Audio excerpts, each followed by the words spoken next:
Misconception بعض لوگوں میں پھیل گئی کہ نبی جو وہی امت تک پہنچاتا ہے اس میں بھی بعض اوقات شیطان کوئی چیز ملا دیتا ہے. اس کے لیے انہوں نے من گھڑت روایتوں کا بھی سہارا لیا.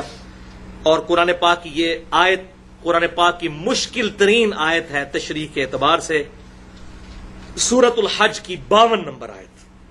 اس کو انہوں نے تختہ مشق بنایا یہ اپنا عقیدہ پروپیگیٹ کرنے کے لیے، لیکن یہ آیت کا کانٹیکسٹ اور اس کی تفسیر سورۃ الفرقان کی آیت نمبر 31 سے لے کر 33 تک معاملے کو بالکل کھول دے گی. اس پہ مجھے بڑی محنت کرنی پڑی کہ مجھے قرآن پاک سے کوئی کراس ریفرنس ملے، تو الحمدللہ بڑی محنت کے بعد یہ مجھے کراس ریفرنس سورۃ الفرقان کی 3 آیات مل گئیں، 31، 32 اور 33. بہرحال یہ آیت سورۃ الحج کی آیت نمبر 52 آپ کے ریفرنس پہ ریفرنس نمبر 6. بسم اللہ الرحمن ما ارسلنا من قبلک من رسول صلی اللہ علیہ وسلم، ایسا نہیں ہوا کہ آپ سے پہلے جتنے بھی ہم نے نبی اور رسول بھیجے ہیں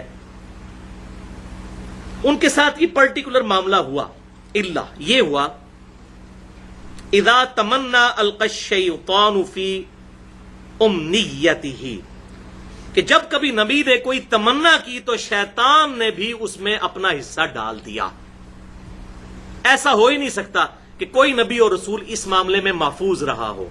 ہمیشہ ایسا ہوا ہے کہ جب نبی نے کوئی تمنا کی تو شیطان نے اس کی تمنا میں اپنا حصہ ڈال دیا. فَيَنْسَخُ اللَّهُ مَا يُلْقِي الشَّيْطَانُ، پھر اللہ تعالیٰ نے اس کو تو نسخ کر دیا، ختم کر دیا جو شیطان نے القاء کرنے کی کوشش کی. ثُمَّ يُحْكِمُ اللَّهُ آيَاتِهِ، اور پھر اللہ تعالیٰ نے اپنی آیات کو محکم اور مضبوط کر دیا. وَاللَّهُ عَلِيمٌ حَكِيمٌ، اور اللہ تعالیٰ علم والا اور حکمت والا ہے. بعض لوگ اس بات کو نبی کی طرف لے گئے کہ نبی پر شیطان کو القاء کر دیتا ہے، معاذ اللہ استغفر اللہ، پھر اللہ تعالیٰ اس کا القاء ختم کر کے تو آیات کو محکم کرتا ہے. جو نبی پر وحی آتی ہے اس وحی کے دوران شیطان بھی کوئی وحی انجیکٹ کر دیتا ہے. یہ تو بھائی بالکل غلط ہے، یہ تو قرآن کے پورے فلسفے کے خلاف ہے، کیونکہ قرآن تو کہتا ہے کہ ہم نبی کی حفاظت کرتے ہیں. وَمَا يَنطِقُ عَنِ الْهَوَىٰ إِنْ هُوَ إِلَّا وَحْيٌ يُوحَىٰ. سورۃ الجن کی آخری آیت ہے کہ اللہ کی یہ شان نہیں کہ اپنے غیب پر کسی کو مطلع کرے مگر اپنے پسندیدہ رسولوں میں سے بھی، اور ان کی حفاظت پہ بھی فرشتے مامور کر دیتا ہے. اور یہ مضمون قرآن میں کئی جگہ ہے. اصل اس میں مخاطب ہے عوام الناس. اب اس آیت کو سمجھیے کہ کبھی ایسا نہیں ہوا کہ کوئی رسول اور نبی آیا ہو، مگر یہ کہ یہ معاملہ ہوگا کہ جب کبھی اس نے تمنا کی کہ وہ دعوت حق جو اللہ نے اس کو دی ہے وہ عوام الناس تک پہنچائے تو شیطان بھی اس کے اندر اپنی عمل دخل کر دیتا ہے. مراد یہ کہ جب وہ لوگوں کو حق بات پہنچاتا ہے تو لوگوں کے دلوں میں وہ وسوسے ڈال کر نبی کے خلاف کر دیتا ہے عوام کو. پھر اللہ تعالیٰ اس معاملے کو دور کرتا ہے. وہ کیسے کرتا ہے؟ اعتراضات کر کے. یار یہ کیا قرآن میں آیت نازل ہوئی، یہ کیا مکھی اور مچھر کی مثال؟ تو اللہ تعالیٰ نے فرمایا اللہ نے کوئی علم نہیں جھاڑنا، بلکہ اللہ تبارک و تعالیٰ اس مثال کے ذریعے لوگوں کو بات سمجھانا چاہتا ہے. اگر کسی کو مکھی اور مچھر کی مثال سے سمجھ آتی ہے تو اس طرح سمجھ آ جائے. تو اللہ تعالیٰ پھر اپنی آیات کو محکم کرتا ہے، اور پھر اللہ تبارک و تعالیٰ ان آیات کو محکم کیسے کرتا ہے؟ اور آیات نازل فرما کے ان اعتراضات کا جواب دے کے. اسی لیے تو بھائیو یہ اتنی موٹی کتاب ہے، ورنہ ایک صفحے کی کتاب ہوتی ہے. یہ اتنی بڑی کتاب اسی لیے ہے کہ وسوسے بہت زیادہ ہیں. 23 سال تک نازل ہوتی رہی. تو ان وسوسوں کو سیٹل کرنے کے لیے اللہ تعالیٰ کہتا ہے کہ جب یہ عوام الناس کے اندر کوئی ایسا معاملہ کرتے ہیں تو اللہ تعالیٰ اپنی آیات کو محکم کر دیتا ہے. اور یہ تفسیر میں نے اپنی طرف سے نہیں کی، اس کی سپورٹ میں یہ آیات مجھے ملی الحمدللہ بڑی محنت کے بعد. سورۃ الفرقان آیت نمبر 31 سے 33 ریفرنس نمبر 7.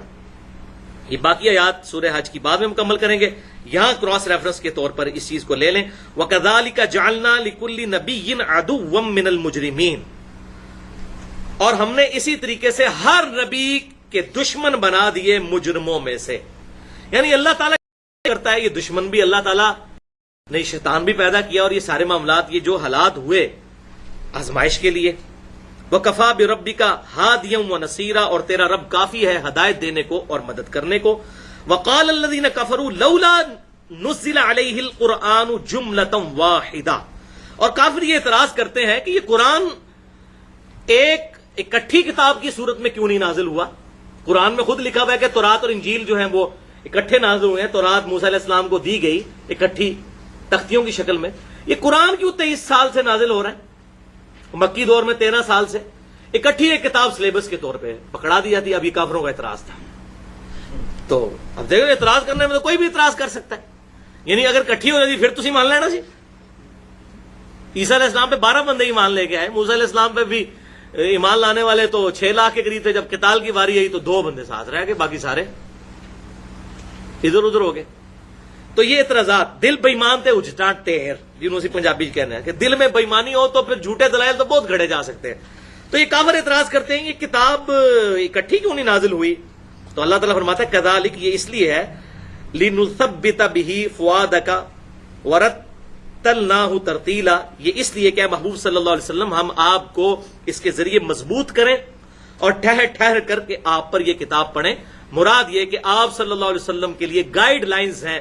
مسلسل 23 سال سے آپ کا اللہ تعالیٰ کے ساتھ ڈائریکٹ رشتہ برقرار, اور آپ کو آہستہ آہستہ اس کے ذریعے مضبوط کیا جا رہا ہے. پہلے گائیڈ لائنز آتی ہیں, اس پر عمل کرتے ہیں, نئی آزمائشیں آتی ہیں, پھر اللہ کی طرف سے گائیڈ لائنز آہستہ آہستہ ایوالو ہوتے ہوئے صحابہ اکرام کی ایک جانثار جماعت آپ کے پاس تیار ہو گئی ہے. اس لیے کہ آپ کے دل کو مضبوط کرتے ہیں ہم اس کے ذریعے, جو کہ اللہ تبارک تعالیٰ نے سورہ حشر میں بھی فرمایا کہ اگر یہ کتاب نازل ہوتی پہاڑوں پر تو ریزہ ریزہ ہو جاتے پہاڑ.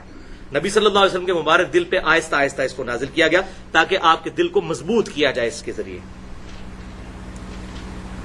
وَلَا يَأْتُونَكَ بِمَثَلٍ إِلَّا جِئْنَاكَ بِالْحَقِّ وَأَحْسَنَ تَفْسِيرًا, اور اے محبوب صلی اللہ علیہ وسلم تم دیکھو کوئی ایسا اعتراض نہیں یہ لے کر آئیں اور ہم اس کا کوئی نہ کوئی معقول جواب آپ کو تعلیم فرما دیتے ہیں. احسن تفسیرا. اب اس کو اوپر جوڑ لیں سورہ حج کی 52 نمبر آیت کے ساتھ کہ اللہ تعالیٰ فرماتا ہے جب کوئی شیطان کوئی کام ڈالنے کی کوشش کرتا ہے تو اللہ تعالیٰ شیطان کی اس معاملے کو پیچھے کر کے اپنی آیات کو محکم کرتا ہے. مراد یہ اس کا جواب دے دیتا. اسی طریقے سے سورۃ الانبیاء میں آیا کہ یہ کافر جن کو پوج رہے ہیں جن پتھروں کو, اللہ تعالیٰ ان پتھروں کو بھی دوزخ میں ڈال دے گا, ان بتوں کو بھی دوزخ میں پھینکے گا. تو کافروں نے مذاق اڑانا شروع کر دیا. اچھا اس کا مطلب ہے جتنے جھوٹے معبود بنائے گئے ہیں وہ دوزخ میں جائیں گے, تو عیسیٰ علیہ السلام کو بھی پھر دوزخ میں ڈالا جائے گا کیونکہ عیسیٰ علیہ السلام کو بھی تو پوچھتے تھے عیسائی. اب پتا تو کافروں کو بھی تھا کہ عیسیٰ علیہ السلام نے اپنی عبادت تو خود نہیں کروائی, وہ تو الحمدللہ امام الموحدین تھے, یہ تو لوگوں نے ان کے لیے ڈیوینٹی کلیم کی. پھر اللہ تعالیٰ نے اس کا جواب بھی دیا سورہ زخرف کے اندر کہ محبوب صلی اللہ علیہ وسلم یہ جو عیسیٰ کی مثال انہوں نے آپ سے بیان کی, آپ ٹینشن نہ لیں, یہ حجت بازی کرنے کے لیے کی. حالانکہ ان کو بھی پتا ہے کہ ہمارے خاص بندے تھے اور وہ قیامت کی خبر ہے, یعنی نزول عیسیٰ جو ہے یہ قیامت کی خبر ہے. اسی پہ میں نے مسئلہ نمبر 12 حیات مسیح اور نزول مسیح علیہ السلام اس میں اس آیت کو بھی ثبوت کے طور پر پیش کیا. تو ہر چیز کا اللہ جواب الحمدللہ تعلیم فرما دیتا ہے. اب اس کی حکمت کیا ہے کہ ایسا کیوں ہوتا ہے کہ نبی دعوت دے رہا ہے, شیطان اپنا کام ڈال رہا ہے, پھر اللہ تعالیٰ آیت نازل کر رہا ہے. یہ اس کا ثبوت وہ سورہ حج کی 52 نمبر آیت کی اگلی آیات پڑھ لیجئے, 2 آیات 53 اور 54. یہ کس لیے ہے؟ لِيَجْعَلَ مَا يُلْقِ الشَّيْطَانُ فِتْنَةً لِلَّذِينَ فِي قُلُوبِهِم مَرَضٌ. یہ اس لیے ہے تاکہ ہم شیطان کی ان باتوں کو آزمائش کا ذریعہ بنا دیں ان لوگوں کے لیے جن کے دل کے اندر مرض ہو چکا ہے, جنہوں نے بات نہیں ماننی. والقاسیہ, اور ان کے دل سخت ہو چکے ہیں, قاسیۃ القلوبہم, ان کے دل سخت ہو چکے ہیں. یہ ان کے لیے آزمائش بن گئی ہے. اب اس بات کو اس سے بھی جوڑ لیجئے جو یہ اکثر لوگ معاذ اللہ قرآن کی توہین کرتے ہیں, کہتے ہیں نہیں قرآن میں آیا یضل بہ کثیر ویہدی بہ کثیرا, اللہ تعالیٰ اس کتاب کے ذریعے لوگوں کو گمراہ کرتا ہے اور ہدایت دیتا ہے. استغفر اللہ, یہ کانٹیکسٹ ہی نہیں ہے اس کا. یہ سورۃ البقرہ کی آیات پیچھے سے شروع ہوتی ہیں کہ کافر اعتراض کرتے ہیں کہ مکھی اور مچھر کی مثال قرآن میں کیوں آئی. تو اللہ تعالیٰ فرماتا ہے کہ ہمارا مقصد تو علم جھاڑنا نہیں بلکہ بات سمجھانا ہے. پھر اللہ تعالیٰ نے یہ الزامی جواب کے طور پر کہا تاکہ اللہ تعالیٰ اس کے ذریعے تمہیں گمراہ کرے. کیوں گمراہ کرے؟ کہ تم اس مثال کو ماننے کے لیے تیار ہی نہیں ہو رہے, اور ہدایت دے ان کو جو قرآن کو مان لیں. لہٰذا جو قرآن پڑھ کے قرآن کے اوپر عمل کر رہے ہیں نا وہ ہے ہدایت والے, اور جو کہہ رہے قرآن ڈائریکٹ نہ پڑھو گمراہ ہو جاؤ گے, بیسیکلی وہ ہے یضل بہ کثیرا. اور کہتے ہیں جی قرآن پڑھ کے لوگ گمراہ ہو جاتے ہیں. قرآن میں کہیں نہیں لکھا ہوا قرآن پڑھ کے لوگ, یہ تو قرآن کا مقدمہ ہی ختم ہو جائے گا. یہ قرآن تو ہے ھدی للناس سورۃ البقرہ میں, وبینات من الھدی والفرقان, ہدایت کی اور حق اور باطل میں تمیز کرنے والی کتاب. اگر ہم یہ کافروں کے یہ کتاب پڑھ کے آپ گمراہ بھی ہو سکتے ہیں اور صحیح بھی ہو, کہیں گے اپنے کول رکھو کتاب.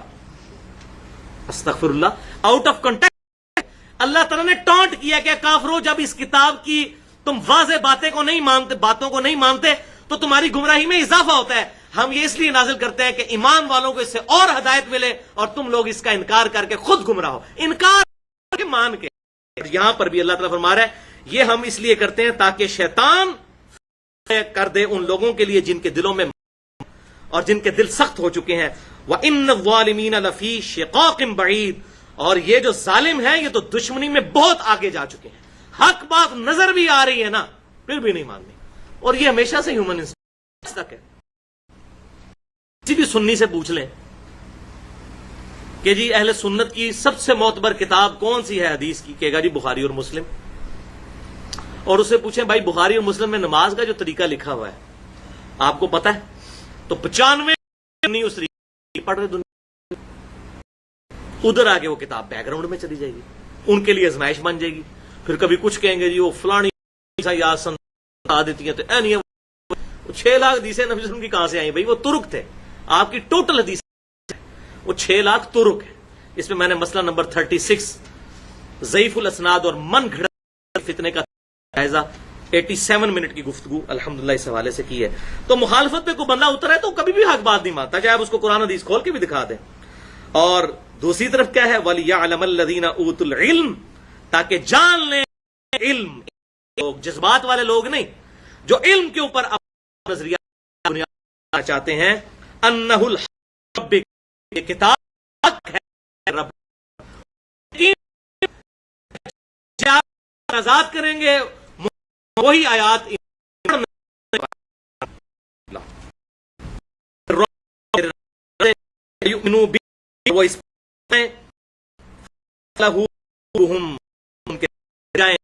طرف.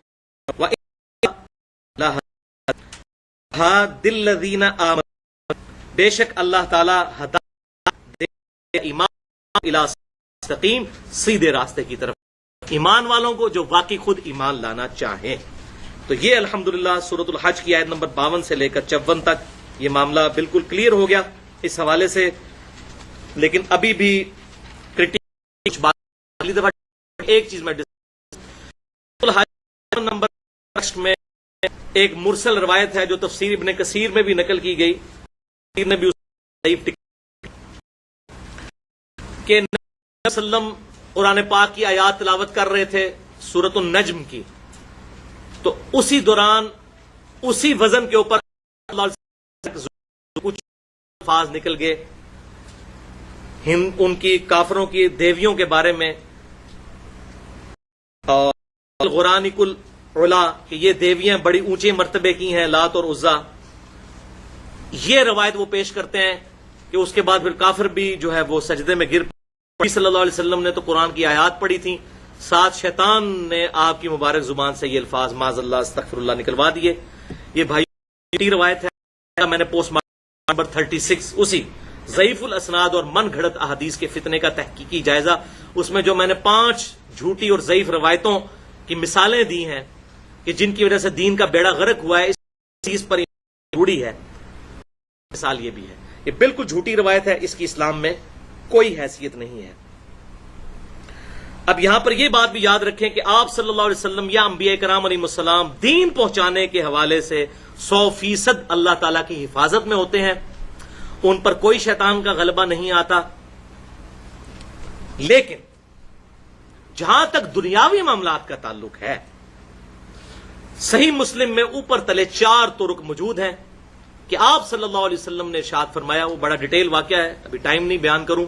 تبیر نحل والا واقعہ, وہ کھجوروں کی پیوند کاری اور گرافٹنگ والا واقعہ, اس میں آپ صلی اللہ علیہ وسلم نے اینڈ پہ ارشاد فرمایا انتم اعلم بامر دنیاکم, دنیا کے کاموں کو تم بہتر سمجھتے ہو. اور اس میں آگے الفاظ ہیں صحیح مسلم میں, ابو داؤد میں بھی موجود ہے یہ حدیث, مسلم میں 4 طرق اس کے موجود ہیں کہ جب کبھی میں اللہ کے ریفرنس سے کوئی بات بتایا کروں تو اس کو قبول, ہاں دنیا میں کو تم دیکھ دنیا کو تم بیچتے ہو جو تمہارا اپنا ایکسپیرینس ہے. اب دیکھیں نا جو آج اس وقت سائنس نے جو ترقی کی ہے, یعنی کہ وہ 800 مسافروں کو لے کے ایئر بس A380 آسمان میں اڑ رہی ہے، اور کہاں لوگ 4 مہینے میں حج کے لیے پہنچتے تھے اور اب 4 گھنٹے میں پہنچ جاتے ہیں. اب یہ ساری چیزیں ٹیکنالوجی نا، ان کا یہ فریم آف ریفرنس تھا. تو یہ انسان کو جو اللہ تعالیٰ نے وقت کے ساتھ ساتھ ایوولوشن کرائی، ترقی کروائی، اس حوالے. اور یہ حدیث تعبیر نحل والی میں نے پوری حدیث اور اس حوالے سے اسلام کا کیا کنسپٹ ہے، آپ صلی اللہ علیہ وسلم نے امت کو کلیئر کٹ ایک ویژن دے دیا. انتم عالم بامر دنیاکم، اس حوالے سے 35 منٹ کی میری گفتگو ہے، مسئلہ نمبر 39 کے نام سے علم وحی اور علم سائنس کی اہمیت اور ان کا دائرہ کار. امپورٹنٹ اور ٹیکنیکل گفتگو ہے. اس حوالے سے اللہ تعالیٰ بات میں ہمارے دلوں میں راسخ فرمائے. اگر جذبات میں میرے منہ سے کوئی غلط بات نکل گئی تو اللہ تعالیٰ ہمارے دلوں سے محو کر دے.